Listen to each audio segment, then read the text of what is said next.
كل نفس ذائقة الموت হাদিসে এসেছে কিয়ামতের আগে আসবে এক ভয়াবহ পরীক্ষা, দাজ্জাল। যে মানুষকে ধোঁকা দেবে, বিভ্রান্ত করবে, আর ঈমানের সবচেয়ে বড় পরীক্ষা হয়ে দাঁড়াবে কি। রাসূল বলেছেন, দাজ্জাল এক চোখওয়ালা হবে। সে মানুষের সামনে অলৌকিক কাজ করবে। শুকনো জমিতে বৃষ্টি নামাবে, মৃতকে জীবিত করার ভান করবে, এমনকি স্বর্গনরকের মতো দৃশ্য দেখাবে কি। যারা ঈমান দুর্বল তারা তার পেছনে ছুটবে।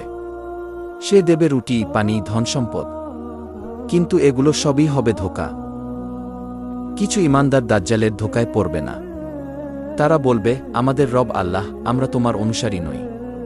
কিন্তু দাজ্জাল তাদের হত্যা করার চেষ্টা করবে। এই হলো ঈমানের পরীক্ষা।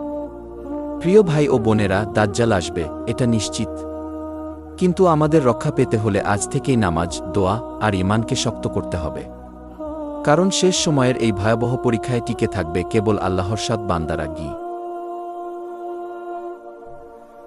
ভিডিওটি যদি আপনার ভালো লেগে থাকে তাহলে কিন্তু অবশ্যই লাইক, কমেন্ট এবং সাবস্ক্রাইবই করতে ভুলবেন না। ধন্যবাদ সবাইকে। পরবর্তী ভিডিওতে আবার দেখা হবে ইনশাল্লাহ।